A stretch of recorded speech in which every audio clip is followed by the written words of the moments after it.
जो आरक्षण का अधिनियम है, जो तमिलनाडु सरकार का अपना अधिनियम है, वह 50% से ऊपर का आरक्षण है जो 9th शेड्यूल में वह अंकित है 1994। जो आरक्षण का अधिनियम है, जो तमिलनाडु सरकार का अपना अधिनियम है, वह 50% से ऊपर का आरक्षण है जो 9th शेड्यूल में वह अंकित है 1994। भवन निर्माण विभाग का एक और एजेंडा था जिसके अंतर्गत राष्ट्रीय राजधानी क्षेत्र नई दिल्ली में स्थानिक अभियंता कार्यालय जो रेजिडेंट इंजीनियर का कार्यालय है उसमें पद सृजन किए गए। इसमें 12 पदों का सृजन हुआ। भवन निर्माण विभाग का एक और एजेंडा था जिसके अंतर्गत राष्ट्रीय राजधानी क्षेत्र नई दिल्ली में स्थानिक अभियंता कार्यालय जो रेजिडेंट इंजीनियर का कार्यालय है उसमें पद सृजन किए गए। इसमें 12 पदों का सृजन हुआ। 48 मामले हैं। सबसे महत्वपूर्ण मामला जो आज मंत्रिपरिषद के समक्ष विचारार्थ आया वह है कि जो दो आरक्षण अधिनियम हैं। पहला वाला है बिहार पदों एवं सेवाओं की रिक्तियों एवं आरक्षण अनुसूचित जाति, अनुसूचित जनजाति एवं अन्य पिछड़ा वर्ग अधिनियम 1951 में तथा संशोधित बिहार अधिनियम 17/2002 एवं संशोधित अधिनियम 19/2023। साथ ही साथ जो शैक्षणिक संस्थाओं का भी 2023 में जो आरक्षण अधिनियम है, इन दोनों को इसका मतलब ये हुआ कि दोनों जो बिल पास हुए, फिर एक्ट नोटिफाई हुआ, कल ही एक्ट नोटिफाई हुए हैं। इन दोनों एक्ट को भारतीय संविधान के 9वीं सूची 9th शेड्यूल में इसको शामिल करने के लिए राज्य सरकार ने यह निर्णय लिया कि भारत सरकार को इसको भेजा जाए। 9th शेड्यूल का मतलब यह है कि वह उस 9th शेड्यूल में वैसे अधिनियम है, एक्ट है, जिस पर न्यायालय का हस्तक्षेप नहीं होता है। उदाहरण स्वरूप जो आरक्षण का अधिनियम है, जो तमिलनाडु सरकार का अपना अधिनियम है, वह 50% से ऊपर का आरक्षण है जो 9th शेड्यूल में वह अंकित है 1994 में। तो बिहार सरकार का भी 50% से ऊपर आरक्षण है। आपको जानकारी होगा 65% आरक्षण जातीय आधार पर है और 10% जो इनकम आधार पर 10% का आरक्षण है सामान्य श्रेणियों के लिए। कुल 75% आरक्षण है। तो इन दोनों अधिनियमों को संविधान के 9th शेड्यूल में रखने, 9वीं सूची अधिसूची में शामिल करने के लिए राज्य सरकार ने भारत सरकार को भेजने की अनुशंसा की। ये निर्णय महत्वपूर्ण निर्णय है कैबिनेट का, ताकि इस पर न्यायालय का हस्तक्षेप, जो 9th शेड्यूल है उसमें न्यायालय में विचाराधीन ये मामले नहीं होते हैं। तो यह एक महत्वपूर्ण निर्णय है जो कैबिनेट ने लिया। जो आरक्षण अधिनियम अधिसूचित हुआ, दोनों अधिनियम जो अधिसूचित हुए हैं उसके लिए मंत्रिपरिषद ने उनको धन्यवाद दिया। ये पहला अन्यान बिंदु था। और दूसरा अन्यान बिंदु यह था कि जो राज्य सरकार को जो जातिगत गणना के आधार पर जो 3 योजनाएं स्वीकृत की गई, पहली है जो 2 लाख रुपए प्रति गरीब परिवार को जो दिया जाना है, उसके लिए जो व्यय होगा, साथ ही साथ जो जीविका के माध्यम से जो सतत जीविका उपार्जन योजना में 1 लाख से बढ़ा के 2 लाख किया जाना है। और साथ ही साथ जो सभी आवासहीन परिवारों को जो भूमिहीन परिवारों को आवास एवं भूमि दिया जाना है, उसमें 2,50,000 करोड़ का व्यय होना है। इतनी बड़ी राशि के लिए यह आवश्यक है कि राज्य को विशेष राज्य का दर्जा मिले ताकि जल्दी हो सके। मंत्रिपरिषद में यह भी विचार आया कि इस पर काफी दिन से, जब से 2010 से इस पर बार बार केंद्र सरकार को अनुरोध किया जा रहा है और अंतिम बार 2017 में इस पर अनुरोध किया गया था। अभी तक केंद्र सरकार ने इस पर कोई निर्णय लिया है। तो मंत्रिपरिषद ने यह निर्णय लिया कि पुनः केंद्र सरकार को विशेष राज्य का दर्जा बिहार को दिया जाने का अनुरोध किया जाए। तो यह निर्णय हुआ है। कैबिनेट के निर्णय में यह उल्लेखित है कि 2013 में रघुराम राजन कमेटी की रिपोर्ट भी इस मामले में आई थी। तत्कालीन केंद्र सरकार ने उस पर कोई निर्णय नहीं लिया। पुनः वर्तमान केंद्र सरकार को 2017 में राज्य सरकार ने अनुरोध किया और अब पुनः मंत्रिपरिषद ने निर्णय लिया कि पुनः केंद्र सरकार को राज्य को विशेष राज्य का दर्जा देने के लिए अनुरोध किया जाए। तो दो अन्यान बिंदु थे और दो महत्वपूर्ण जो अधिनियम को 9 शेड्यूल में शामिल करने का निर्णय मामला है। इसमें जो अत्याचार अधिनियम में जो मृतक होते हैं उनको नौकरी दी जाती है और उसमें शैक्षणिक योग्यता 8वीं पास है।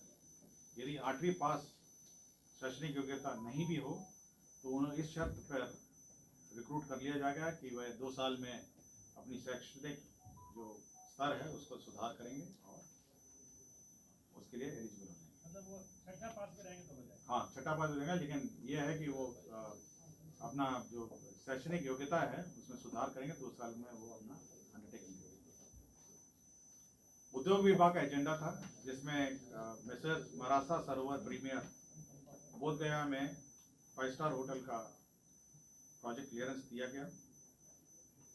पथ निर्माण विभाग का एक एजेंडा था जिसमें सारण जिला अंतर्गत मशरक शामकोडिया रेलवे स्टेशन के बीच शीतलपुर मशरक स्टेट हाईवे 73 पर स्थित लेवल क्रॉसिंग संख्या 34B2 के बदले आरओबी रोड ओवर ब्रिज का निर्माण की स्वीकृति दी गई।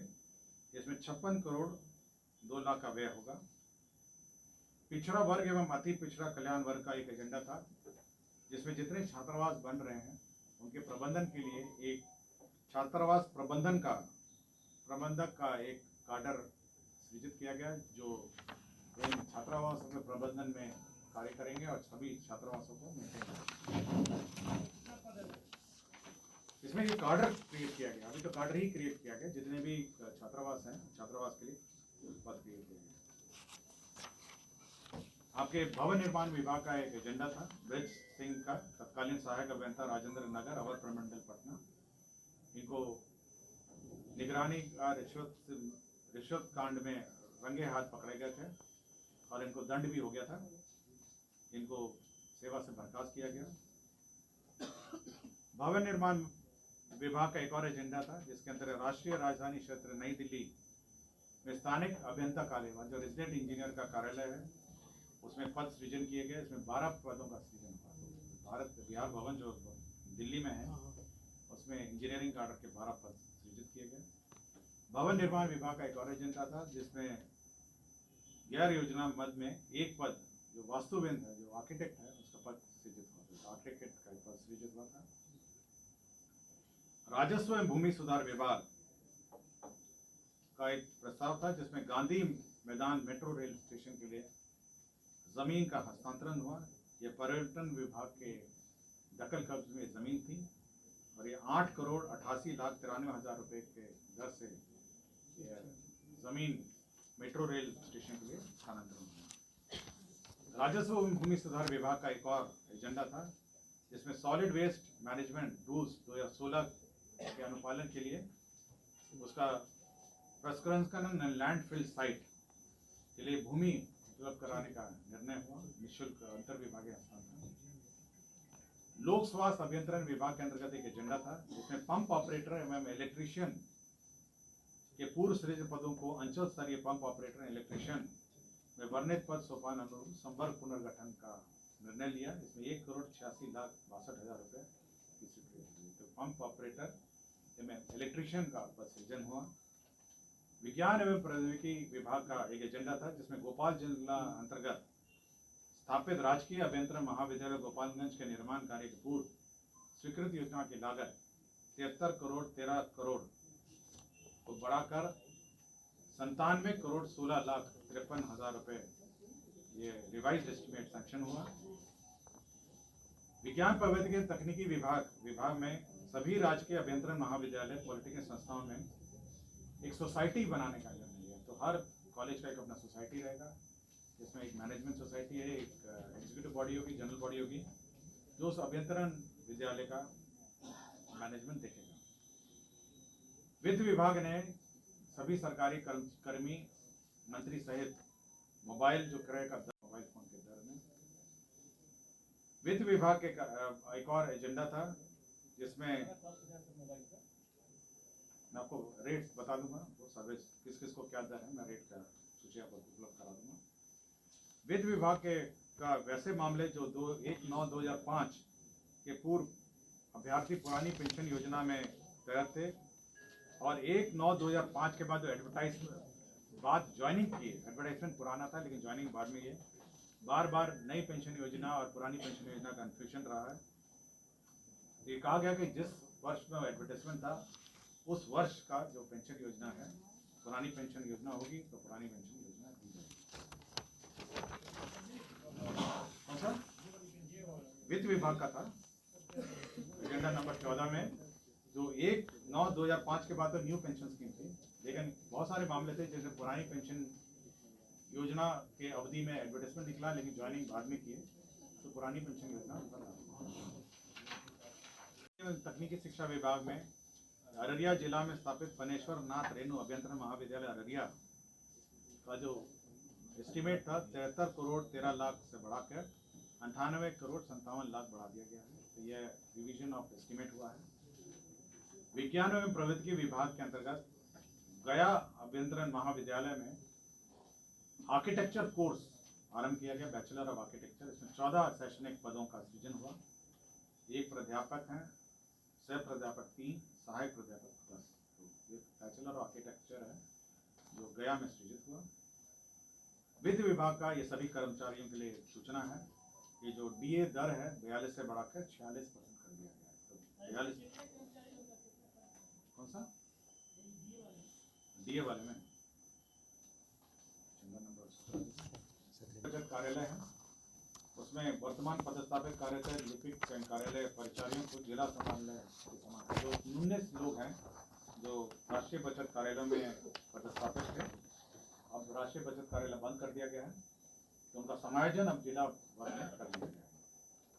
स्वास्थ्य विभाग में श्री कृष्णा चिकित्सा मामले SKMCH में 100 करोड़ रुपए उपलब्ध कराए गए हैं। जो कैंसर भाभा कैंसर अस्पताल एवं अनुसंधान केंद्र मुजफ्फरपुर है उसको 100 करोड़ रुपए उपलब्ध कराया गया अनुदान के रूप में, इसलिए बजटीय उपलब्ध किया गया। आपके द्वारा डीए के बारे में पूछा गया था। डीए में कुल राशि करीब 533 करोड़ 11 लाख रुपए लगेगा। ये सरकारी कर्मचारियों के लिए है और 433 करोड़ लगेगा रिटायरमेंट, तो कुल 966 करोड़ लगेगा। यहाँ से कितने कर्मचारी हैं इसकी सूचना आपको मिल जाएगी। ये सर वार्षिक है, कुल 966 करोड़ रुपए। तो स्वास्थ्य विभाग का मैंने आपको बताया कि भाभा कैंसर अस्पताल अनुसंधान केंद्र में 100 करोड़ रुपए उपलब्ध करा गए हैं।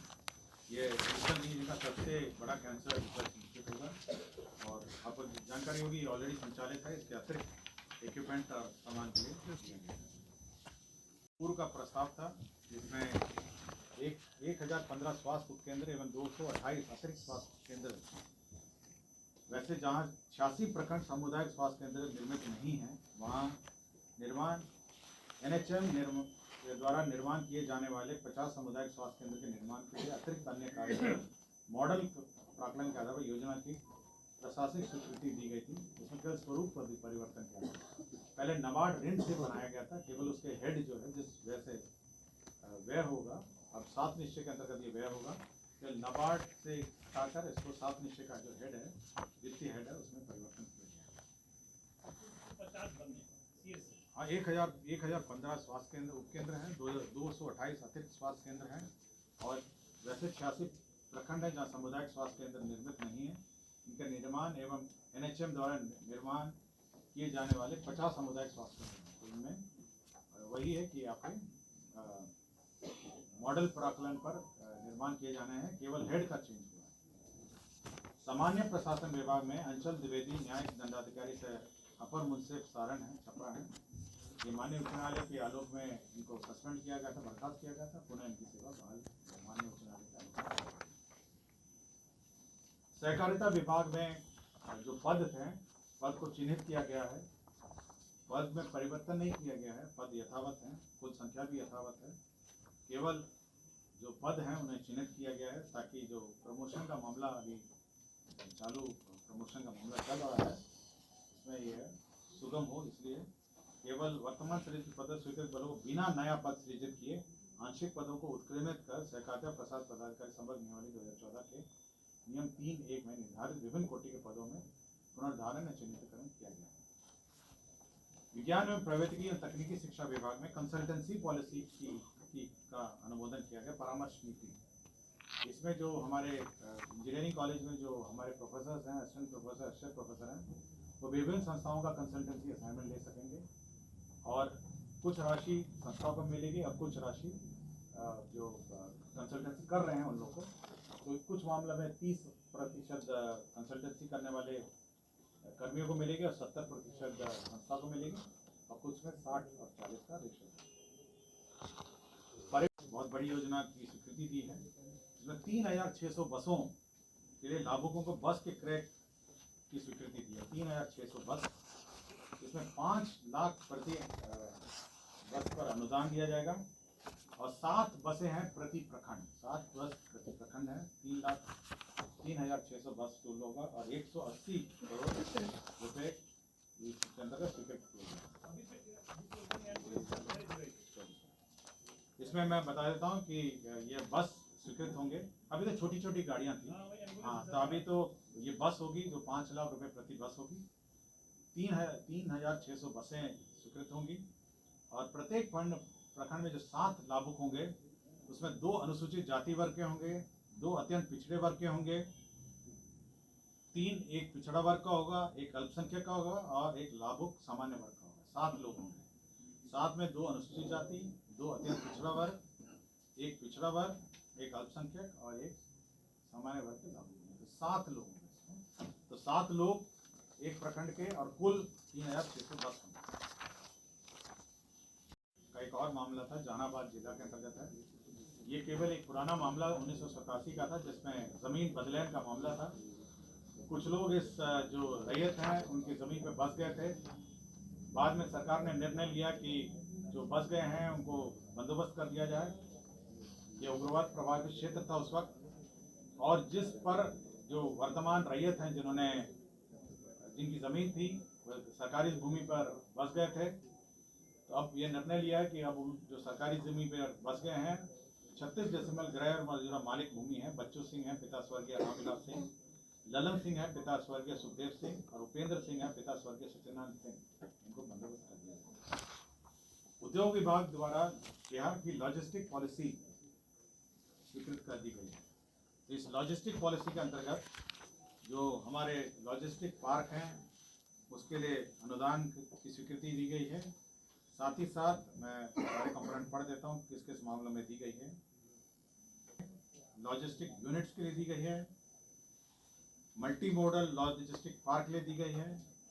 इसमें सभी में जो हमारे इस विशेष नीति के अंतर्गत जो बिहार इंडस्ट्रियल पॉलिसी 2016 है वो दिया जाएगा, और साथ ही साथ जो कैपिटल सब्सिडी है वो करीब 10% है। विभिन्न लिमिट्स के अंतर्गत है। 10% का लिमिट है, और किसी में 10 करोड़ का लिमिट है, किसी में 2 करोड़ का लिमिट है, किसी में 3 करोड़ का लिमिट है, किसी में 1 करोड़ का लिमिट है। बहुत सारे डिटेल्स हैं। तो विभिन्न प्रकार के जो लॉजिस्टिक यूनिट हैं उसके लिए बिहार लॉजिस्टिक पॉलिसी स्वीकृत की गई है। लॉजिस्टिक पार्क है, लॉजिस्टिक यूनिट्स है और मल्टी मॉडल लॉजिस्टिक पार्क है। यदि किसी को डिटेल चाहिए तो मैं अलग से उसको उपलब्ध कराऊंगा। ग्रामीण कार्य विभाग में जो हमारे जो नए कार्य शुरू हुए हैं, बहुत सारे वर्कलोड भी बढ़ गया, कार्य भी बढ़ गया है। और योजना था जिसमें अंतर विभागीय हस्तांतरण का जमीन हस्तांतरण है। इसमें 5.45 एकड़ और 0.26 एकड़ ये किरतपुर दरभंगा में है। ये किरतपुर है, प्रखंड से अंचल कार्यालय के भूमि स्थानांतरण का प्रस्ताव है। निर्वाचन विभाग का आगामी निर्वाचन 2024 में जो मत पत्रों का मुद्रण होना है उसके लिए सरस्वती प्रेस को नॉमिनेशन के आधार पर दिए जाने का निर्णय लिया गया है। जो प्रिंटिंग है मत पत्रों का। वाणिज्य कर विभाग का एक प्रस्ताव था। आपको जानकारी होगी चिड़िया खाना करके एक फिल्म आई है, चिल्ड्रन फिल्म आई है, और चिड़िया खाना फिल्म में यह फिल्म बच्चों पर आधारित है और विशेषकर बिहार के बच्चे पर आधारित है और बिहारी किशोर लड़के के आधारित है जो मुंबई में अपने को स्थापित करने के लिए जद्दोजहद करता है। और यह बिहारी बाल फिल्म है। इसके प्रोड्यूसर भी, निदेशक भी बिहारी हैं, और इस फिल्म को कर मुक्त हो जाने से न सिर्फ बिहार के स्कूली बच्चों को सीधी लाभ होगी, अन्य फिल्माघर में भी निर्माण होगा। तो ये बच्चों को ये टैक्स फ्री करने के उद्देश्य से जो टैक्स पेमेंट होगा उसका रिइंबर्समेंट राज्य सरकार ने करने का निर्णय लिया है। टेक्निकली ये टैक्स फ्री होगी और क्योंकि टैक्स फ्री का प्रावधान नहीं है इसलिए जो टैक्स भुगतान होगा उसको वापस करना का प्रस्ताव था। इसके अंतर्गत बड़ी संख्या में पद 2261 पद का सृजन हुआ है। इसमें सबसे बड़े जो पद हैं वे बेसिकली निम्न वर्गीय लिपिक हैं, क्लर्क ग्रेड के 425 हैं। 2261 पद क्रिएट हुए हैं। जो प्रयोगशाला सहायक है 42 और शोध सहायक है 102। तो इसमें जो क्वालिटी कंट्रोल है उसके लिए मेजर पद सृजित हुए हैं। साथ ही साथ पद कार्य प्रभारी हैं, सभी पदों के कार्य प्रभारी हैं। उसमें 1069 इसमें स्वीकृत हुए हैं और साथ ही साथ मल्टीटास्किंग प्रचारी 382 हैं। साथ ही साथ कार्य अंचल दरभंगा में कुछ परिवर्तन किए गए हैं और कार्य अंचल समस्तीपुर इन दोनों कार्य प्रमंडलों में संशोधन भी किए गए हैं। तो 2261 पद नए सृजित किए गए हैं ग्रामीण कार्य विभाग में। स्वास्थ्य विभाग के अंतर्गत इंदिरा गांधी आयुर्वेदिक संस्थान में जो हमारे प्रधानमंत्री स्वास्थ्य सुरक्षा निधि योजना के अंतर्गत पोस्ट ग्रेजुएट पढ़ाई के लिए जो इंफ्रास्ट्रक्चर क्रिएट किए जाने हैं उसके अंतर्गत 138 करोड़ 138 रुपये 1 अरब 38 करोड़ की योजना स्वीकृत हुई। ये 60-40 के हिसाब से 60-40 है। इसमें 82 करोड़ 80 लाख है केंद्र अंश है और 55 करोड़ 20 लाख है ये राज्य अंश है। तो 60-40 के अंतर्गत ये योजना स्वीकृत हुई है। सूचना एवं प्रौद्योगिकी विभाग में जो राइट ऑफ वे का प्रावधान था, जो अग्रीमेंट हम लोगों ने 2013 में किया था, इसके अंतर्गत पंचायत स्तर तक जो right of way connectivity broadband connectivity के लिए हमने राइट ऑफ वे का अग्रीमेंट किया गया था कि सरकार इसमें मदद करेगी और निःशुल्क रहेगा। उसको अब हम लोग पंचायत को हटा के अब गांव स्तर तक इसको राइट ऑफ वे ले जाने का निर्णय लिया है। उसी में राइट ऑफ वे का अग्रीमेंट में संशोधन स्थापना में 110 पदों में से 55 पदों को अभिलेख लेके वेतन स्तर के पद पर उत्क्रमित किया गया। तो वेतन स्तर 3 था, उसको 4 में इंक्रीज किया गया। 110 पद में से 55 पदों को अपग्रेड किया गया। दूसरा एक और विधि विभाग का प्रस्ताव था, माननीय उच्च न्यायालय पटना की स्थापना में सुभाष सेल, ये तो अनुवादक, ये ट्रांसलेशन सेल है, 60 पद हैं। अनुवादक सेल प्रूफ रीडर हैं 20 पद हैं। कुल 80 पदों का इन्होंने सैंक्शन किया। तो ये ट्रांसलेशन पद है, 60 पद अनुवादक का है, अनुवादक सेल प्रूफ रीडर 20 हैं, तो टोटल 80 है। ऊर्जा विभाग की बड़ी योजना सैंक्शन हुई है आज। यह बहुत बड़ी योजना है, 1810 करोड़ की योजना। और ये कजरा लखीसराय में यह power generation unit, solar power generation unit की स्थापना है। 253.85 मेगावाट आवर बैटरी ऊर्जा भंडार है। ये एक्चुअली क्या है, ये अन्य ऊर्जा जो सोलर पावर प्लांट है उनसे भिन्न है। इसमें सोलर पावर पैनल भी रहेगा और बैटरी भी रहेगी। तो जो दिन में जो एनर्जी जनरेट होगी वो ग्रिड में तो जाएगी, साथ ही साथ बैटरी भी इसमें चार्ज हो जाएगी। और जब पीक आवर होगा, जब आवश्यकता होगी, जब सूरज नहीं रहेगा, तो इस बैटरी के माध्यम से 253.85 मेगावाट आवर का यूनिट का स्थापना हुई है। इसमें 1810 करोड़ का व्यय होगा, जिसमें 80% फाइनेंशियल इंस्टीट्यूशन से लोन का है और 20% राज्य सरकार देगी। तो 80-20 पर है और 1810 करोड़ की योजना है। अंतिम 2 एजेंडा मैंने सबसे पहले लिया गया था। इसमें बिहार शैक्षणिक संस्थाओं नामांकन में आरक्षण का जो अधिनियम है और सरकारी सेवा में रिक्तियों का जो अधिनियम है, इसको 9th शेड्यूल में भेजने के लिए राज्य सरकार ने भारत सरकार को भेजने का निर्णय लिया। यदि किसी को किसी बिंदु पर पूछना हो